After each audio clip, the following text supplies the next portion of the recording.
سلامونه او وخت مو پخیر. پام راړم د کندوز راډیو د دې ساعت مهمه او وروستۍ خبرونو ته. نن سه شنبه د مرغومي دویمه نیټه ده چې د 2015 کال د دسمبر له 23 نیټې سره سمون لري. روانه خبري غړي د تضاد الجلیل ساعت وړاندې کوم، خو په پیل کې هم د څو مهمو خبرونو سرټکی. کندوز کې 2343 کورنۍ ته د خوراکي توکو مرستې وویشل شوې.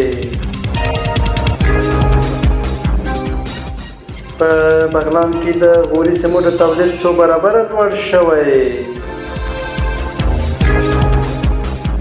د سرپل لوبډلې د وزلوبې لیګ وم پړاو سیالۍ اتلولي وګټله. او د روسیې د وسلوالو ځواکونو مشر په مسکو کې په چاودنه کې ووژل شو. اوس هم بشپړ خبرونه. کندوز کې 2343 کورنۍ ته د خوراکي توکو مرستې وویشل شوې. له پیښو سره د مبارزې چمتووالي ادارې د ESIO موسسې سره د لاسلیک شویو هوکړو له مخې د خوړو نړیوال پروګرام د WFP په همکارۍ په کندوز ولایت کې له 2343 مستحقه کورنۍ سره د خوراکي توکو مرسته کړې ده.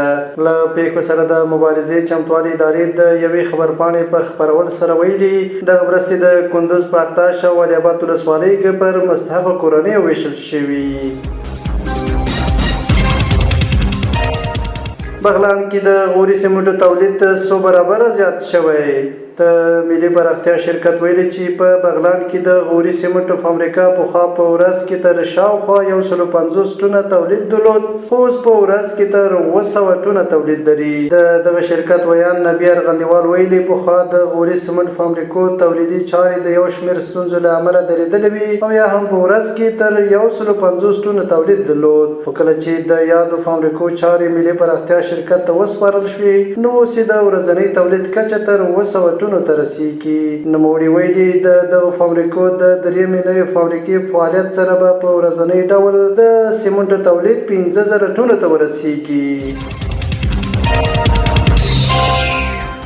د سرپل لوبډلې د وزلوبې لیګ وم پړاو سیالۍ اتلولي وګټله. د افغانستان د وزلوبې غوره لیګ وم پړاو سیالیو پایلوبه کې د سرپل لوبډلې د بدخشان لوبډلې ته پر وړاندې اتلولي وګټله. په دغه لوبه کې د سرپل لوبډله وتوانېده چې د 0 امتیازونو په توپیر د بدخشان لوبډلې ته ماته ورکړي. د افغانستان د وزلوبې لیګ وم پړاو سیالۍ د روانې لندۍ میاشتې په 20 د 11 لوبډلو ترمنځ په کابل کې پیل شوې وې.